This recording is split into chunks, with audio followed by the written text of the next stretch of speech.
That Don't Sound Right is a podcast about talking the way we did before the internet, when you could not prove anyone right or wrong. All the expertise was contained in the people involved with the conversation. I'm Peter. I'm Cecil, and I hope you enjoy our conversations. And as you listen, if you find yourself silently saying, that don't sound right, send us a comment. You're one of us. We've both acknowledged that the conversation has run its course. Right. We don't know what's going on. Right. We've done our best guesses. Yeah. Let's find out.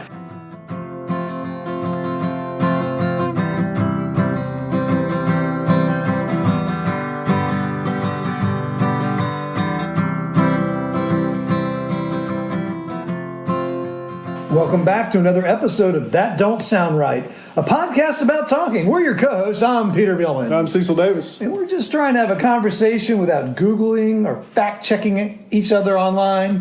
Those things can so easily kill the conversation. So, you killed the conversation recently? I haven't, but I still get people asking me permission now to Google things. I've gotten that too. And of course, and usually, but we've both acknowledged that the conversation has run its course. Right. We don't know what's going on. Right. We've done our best guesses. Yeah. Let's find out. And then I find that the conversation goes on a little bit because then you have that aha moment because one person was right and the other person was wrong, or you both were wrong. Like, that's what that means, or that's what I remember that from. Well, I think I may have used this earlier, but I'll use it again. I was in a discussion one time about the song "Pressure." Yeah. Okay. And so I said David Bowie sang it. Someone else said Freddie Mercury sang it. And turns out they both sang it. They're both right. Yeah, that's a great example. Yeah. So we were both right. But you weren't answering the question. Who sung it first? Right. No. Well, I think they both sang it on the same album. They were both on the same song. See, look, you're looking at me. No, what? That don't sound right. But anyways, they both sang it on the same album? On the same. Whose album was it? Together. I don't know. Whose album did it come out on? There's a lot of questions now. But I feel like I think it came out on. Yeah, probably people right now are looking this up because they're like, well, before you do it, ask somebody next to you. Yeah. Ask somebody next to you. Ask them next to you, who do you think sang Pressure? And who sang it first and on whose album? Yeah, we're for the good use of Google. Yes. This is probably a little bit of a springing this on you topic. Well, we like these. Yeah. We like these. So I don't know if you know this, but in Sherwood, there's a house with a bomb shelter. What? Yeah, when we were looking. Around here? Mm-hmm. Yeah, when we were... not a tornado shelter. Not a tornado shelter, but a bomb shelter. I guess a tornado shelter would be less... would even be more unbelievable. Right. Given the amount of twisters we get around here. Right. Yeah, we're not in twister territory. But when we were looking for houses in Sherwood, there was a house in here that had a bomb shelter built into it. Where was the bomb shelter? Was it? It's in the basement. Okay. Yeah, but it was fairly substantial. Really? Yeah. How big was it? Not big. Not big enough for me. How many people could fit in there? I would say probably 4 comfortably. Were there enough for people to sit, like a seating area? Yeah, like a seating area. It would be tight sleeping quarters. So it's kind of like the size of a small bedroom? Yeah. Yeah, it wasn't like one of these real fancy ones. What made it substantial? It was concrete in. I mean, it was thick concrete. Okay. Yeah. Yeah, it was the real deal. And then I guess it had a concrete ceiling? Mm-hmm. Yeah, I think so. And how did they breathe? I don't remember. I didn't look at that close. We were looking at the house, and I wanted to spend more time looking at the bomb shelter, but we were moving through the house. They were like, here's this kind of weird room. But it was, What was the door? Did you notice the door? Certainly the door was missing. The door was missing. That is worthless. Yeah, it's worthless. You need a steel. That's probably the most impressive part. What's the door made? Where's the door? Where was it? Where was the door? So, and actually, there was. This isn't quite as unusual, but there was a house that we went to had a pool inside, one of those exercise pools. Yeah. But downstairs, like in their basement, they had built up an area for an exercise pool. No kidding. They had a current, yeah. It's always fascinating what you find in people's houses when you go start looking at houses. Yeah, I never find these houses. Yeah. I never find. We looked at a house one time that the occupant in one of the bedrooms was a gold medalist. They had their gold medal hanging in the. Do you know what for? It was for skiing. Yeah, it was. Yeah. We were in Asheville at the time. So Still. Yeah. There's no skiing in Asheville. Yeah, well, right. There's really no skiing in Asheville. You're right. There's no skiing in Asheville. Well, I guess there's Kibler Valley. Isn't there a little ski area right there? Yes, I don't know where. I'm not sure you could develop the gold medal skills that you need. Yeah, at Kibler Valley. A friend of mine here, I think, found the patent. And this may really not sound right. Well, maybe, but I think the guy that owned the house before him had the patent for Teflon-like substance or something. But anyways, I think he found the patent in the house. Really? Maybe he could answer the question: how do you get Teflon to stick to metal? Yeah, since nothing else sticks to it. Yeah, but he found something like that in the house, like unusual, where the person was an inventor. So you found this bomb shelter, right? So the bomb shelter is what we're really talking about. Was that a kind of like a unique selling point that they're trying to... For me, it was. I wanted the house. I almost bought the house just for that, because that would have been super cool to have a bomb shelter. Yes, but you probably had to spend $3,000 on the door. On the door, yeah. I would have put that in the contract. Yeah, you had to replace the door. Yeah, I need the door, and it needs to withstand. I would put the specs. Big concrete door. Yeah. So, but anyways, that made me think. So the bomb shelter's on target for what I want to talk about tonight. Was it stocked? No. No cans of goods. Right. So now you're going toward what I'm getting ready to ask you about. Water jugs. And this is a thing that doesn't sound right. So have you ever made a purchase with the end of the world in mind, or a catastrophe, or some like hurricane, flood?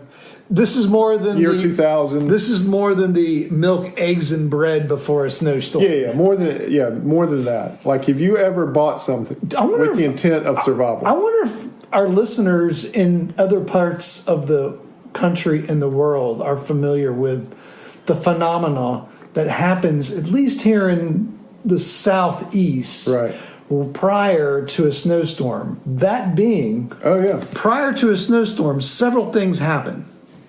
First of all, we start spraying salt water on the roads. Yes. The second thing that happens, people just drive off the roads and wreck before the snow even comes. Yes. And the third thing is, before they wreck, they've made their way to the grocery store and they've bought up all the eggs, milk, and bread. Yes. Because there's this sense that in a snowstorm, it'll turn into ice storm here in the southeast. We're going to lose our power and we're going to eat raw eggs, milk, and bread for our meals. It really is a phenomenon about the bread, where you go in and all the bread's gone right before a snowstorm. Well, it's I think in the southeast we just get a hankering for French toast. Right. Must be. That's what it is. It's a French toast storm. Yeah. So not that. Okay. So have you ever thinking have you ever bought anything I'm not talking about full blown prepper. Yeah, now, which there's nothing wrong with that. I'm not saying there's anything wrong with it, but the full-blown prepper, that's where you've got land and a water source and a fuel source and maybe tunnels connecting different hiding spots. So we're not talking about that. Right. I'm just saying, let's say we'll use the year Y2K, the year 2000. So that, if you weren't born at that point, but that was a big deal. Everybody thought planes were going to fall out of the sky because why is that? Most computers had only been programmed to go to 1999, and they hadn't been programmed to flip. And so everybody thought that when they flipped, it was going to cause big trouble, and it didn't. I mean, there had to be some stuff done. Well, one of the big things was that when they were doing the computers to save memory, they only used the last two digits of the year, right? Yeah. So what's going to happen is going to go from 99 to 0. Right. So what happens when you go from 99 to 0? What throws off your calculations? Planes crash. Really? Everyone's bank accounts go to 0. I mean, that was the fear. That was the fear. That was the fear. And so everybody thought it was going to be chaos. And so some people stocked up on the basics. Yeah. I'm trying to think. I don't know. I will say I heard some people close to me. They did stock up on water, and they stocked up on a lot of water, and they're stuck it. Yeah. And these are people close to me, and I paused. It's like, what? Should I be doing something? There's been two because times. The water treatment plants are going to shut down. Yeah. There was going to be chaos. Actually, nothing happened in Y2K. Except for the part I was at. I told you about this story, right? Oh, well, oh yeah, no, you hadn't told me about this. You told me, but you hadn't told it on there. So we were at this party. It was a Y2K party, and so we're getting close to midnight. So I sneak, as an engineer would. I found the circuit breaker to the house, and when it hit 2,000, I killed the lights to the entire house. Did everybody freak out? Was everybody scared? It got quiet. I bet. And then I turned it back on. So I think it may have been Y2K. I did, it was either that or a big storm. I did make purchases of buying water. I have stocked up on water a couple times. For storms, though, but not for... Yeah, for storms, primarily. Like, what other events have we been around for that would cause us to do something like that? I mean, Y2K is one of them. Yep. What about any other events, like this last solar eclipse? That wouldn't make me do it. I would do it I guess preppers do it thinking that something cataclysmic is going to happen. Either the financial system is going to collapse or we're going to be invaded. Right. Or a pandemic. Or a pandemic. Yeah, so the pandemic hit. And actually, there was a shortage of toilet paper. And because, I did. Yeah. Did you stock up on toilet paper? I did not. I never stocked up. But I did make some early morning runs and got in line to make sure I got some to stay ahead of the curve. We thankfully were able to stay ahead of the curve on that. But every boy ran out of hand sanitizer. Right. What did you do? I knew how to make hand sanitizer. What? Because it's just alcohol and this is my pharmacist. Go! Let's hear some chemistry. Yeah. So basically, all right, let's give us a lesson. It was just alcohol and you just need a vehicle for it. And so you could buy aloe gel. Okay. And mix the alcohol and the aloe gel together. And but rubbing alcohol was hard to find. Well, that's the thing is there was enough people that knew that you couldn't get the ingredients for it pretty quickly. The hand sanitizer was gone, aloe gel was gone, and the isopropyl alcohol. So what'd you do? Well, I managed to get some occasionally here and there, but you could also use Everclear. Like a lot of people used grain alcohol. Oh yeah, where do you get grain alcohol? Well, you can get it from a distillery, or you can get it from ABC store. Okay. Yeah. Well, we have a local distillery. It's easy for you to say. Distillery, Broad Branch. Yeah. And we've had, I had a bottle of their rum. It was very good.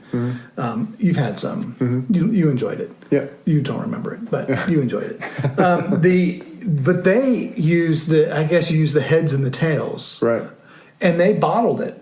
Yeah. And they sold little spray bottles of hand sanitizer. Yeah. And I took it to work. And it smells like alcohol. It smells like whiskey. Yeah. It's great. Yeah. It really is nice. Yeah, I had a couple bottles from different distilleries. Yeah. So anyway, my question for you is: have you ever done that? Have you ever bought? I'm trying to think. Have you ever bought anything specifically for the zombie apocalypse? Yeah, that's the other event, right? Some turning people. And I'm trying to think if I've ever done that. I know I daydream about it for some reason. Do you really? About as much as the Roman Empire. Huh. I daydream about that thing. I mean, I daydream about having some land, and I won't tell you where because I don't want people. Trust me. Well, it's not you. It's the thousands of listeners right now. I don't want them. But a buddy of mine, we've always kind of daydreamed about having a parcel of land and somewhere not too far from here in the mountains where we could take our families to. In case of emergency. He actually, this friend of mine, he lives in the D.C. area, and he has a bug out bag. Do you have a bug out bag? I do not have a bug out bag. Do you know what a bug out bag is? I do, but tell our listeners what a bug out bag is. So bug out bags are a very interesting concept. It's basically something happens. Let's say a dirty bomb goes off in your city, and a dirty bomb goes off, spreading radiation, and basically everyone's got to get out. You got to get out of there, or you're going to get irradiated and may not be able to leave. You're going to get sick and die. Right. So a bug out bag is you've got 5 minutes to leave. Right. You've got 5 minutes to leave. Yep. This is the bag you grab and you leave with it. And it's got everything you need. Not everything, but it's got the essentials you need to survive. Right. Yeah, I don't have a a bug out bag. Now, I used to carry enough stuff in my car that would qualify slightly for a bug out bag. Is this kind of like a survival kit in case you drive off of a cliff? But well, no, I just had like maybe a change of clothes, boots. Really? Okay. Yeah, just in the back of my car during college, but that was not as much for survival, but just in case I went off hiking on a whim. If you got interviewed for a park ranger job, you could suit up. But that's why I would carry that. But yeah, I don't have a bug out bag. I've thought about creating one though. Yeah, me too. I used to keep my backpack fully packed. I was ready to go in a moment's notice, but that was just more for fun. Yeah. Hey, Pete, you want to go backpacking? Yes, let me grab some food. I'm ready to go. Yeah. Because it can take some time. Yeah, so I think the only purchases I've made like that are water, and we stocked up on rice one time. I forget what was getting ready to happen. Were you at Costco when you did this? No, I forget why we did that. We had some extra rice for a while. That's a lot of rice. Did you buy a 50-pound bag? No, it wasn't 50 pounds, just some. Was it? It was in the form of a sack. No, it wasn't. It wasn't like a sack. It was like a lot. But whatever caused us to do that, we ate the rice. Yeah, the only other purchase I can really think of is I have a generator now, but that's more for storms. That's so you can make your French toast. Not so I can survive a nuclear holocaust. No, that won't get you there. Yeah. You'd have to have the bomb. I'd have to buy the house with the bomb shelter. That's right. Yeah. Well, that bomb shelter. Well, I'm sure they cleaned the bomb shelter up for showing. But if they really wanted to, they really should have staged the bomb shelter. Oh, yeah, they should have. I mean, it should have. There yeah, well, I mean, if it's for four, a family of four, or, it should be outfitted for a family of four. Right. It has the food on the shelves. It's got the water. It's got the transistor radio. Yep. It's got everything. That was a real miss, I think, on the. There was a miss. I liked it the way it was. Yeah. The only other thing I've thought that gets a little preppy is I've thought about drilling a well. Yes. And you have an artesian well here now. There's an artesian well in the artesian spring. In the back of the property, that one of my neighbors that grew up here told me about. I have a well on my property. Do you? Yeah, in fact, I learned that my neighbor used to use the water from it. It was the well for the two houses. Oh, really? And obviously, when they hooked up city water, I think the rule is, or the law, you're supposed to cap it off. Really? But I still have this huge pump in my basement. Really? I mean, this thing is massively. I need to cut it out. I mean, it's massively solid. Cast iron pump, big, heavy, pressurized tank, and it taps right into the wall and goes underground and goes out to where the well is, and the well is capped off in my backyard. But like you, I've always thought about maybe I should reactivate that thing. Could you pump from it? I don't see why I couldn't. Oh, I mean, man. You're halfway there. It probably is, sediment is probably built up and filled it up. It's probably no good. But you're right. I mean, it's pretty interesting to think about. Yeah, that's the only thing I've really thought about is just having a well. But really, these are just pieces of it. I mean, to really survive something, you'd have to have water, you'd have to have fuel, you'd have to have shelter, you'd have to hope that this society didn't break down around you and come after you. Yeah, right. Yeah. I mean, just having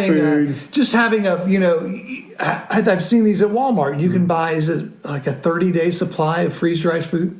Yeah. Have you seen these big plastic boxes, tubs? Yeah. It's it's 120 meals, or something like that. Some of this stuff is just wishful thinking. Well, look, you can't do this halfway. Right. You can't just say, all right, I think I'm going to prep and buy some water and a couple snacks. Right. That's not going to. That's not going to. That's a bug out bag. That's a bug out bag. You're supposed to. You need to have some cash on hand. And some gold bullion. Right. Because when the currency collapses, really the only thing that's going to work is gold. I did hear someone who was stockpiling whiskey because she thought that the currency, when the economy collapsed, would be whiskey. I was like, that's brilliant. That's how this podcast got started. What's that? Well, you and I were talking about different things. Yeah. And I said it was right after. It was in the middle. It was right after the pandemic, and I was saying, one of the things. My job hours have been cut, so I had some extra time. And I said, there's 3 things I wanted to learn how to do as a result of this pandemic. I wanted to learn and be good at splitting wood. Right. So I could have firewood for warmth. Right. I wanted to figure out and learn how to make and bake bread. I remember this, yeah. Without yeast, because there was no yeast to be found. Right. And I eventually figured out how to do it, but I burned through so much flour it wasn't even worth it. And the third thing I really wish I could have learned how to do is distill my own liquor, because I believed, like your friend, that was going to be the currency. It has been currency in the past. That was going to be the currency. And you think about how much some of these bottles we enjoy, how much they cost. Yeah. And that would just go up if the society collapsed. Yeah. But anyway, how this podcast got started, you said, oh, yeah, we should do that. And I said, well, you can't because it's illegal. And you said, no, I don't think it's illegal. That is true. That is how this started. And that's how exactly, we just went back and forth. Yeah. And Christy said, y'all just need to record this and put it on a podcast. And here we are. Yep. 20,000 downloads later. I know. This episode may be the one that puts us over. Maybe everyone tells when you hear this episode. Maybe we only need people to tell 2 friends now. All right. Well, if you've bought something on the prepper side of things or to survive, write us and tell us what it was. Yeah, let us know. I'm curious to say here if people went all in. Yeah, and keep this on the lighter side. We're not. Yeah, there's plenty of other things you could buy to prep, but we don't need to know how you're going to protect yourself. Yeah, we're looking for the happy side of prepping. Hey, you can send it to me. I'm not. It's all right. You can send it to us. That's fine. That's not. It don't sound right, but you have come to the end of That Don't Sound Right. Hey, before we close, we want to thank everyone for listening.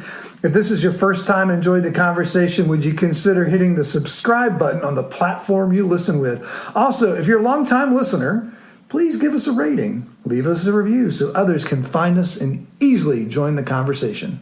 All right, That Don't Sound Right is a production of TDSR Podcast in conjunction with Camel City Studios. I am your co-host and sound engineer, Cecil.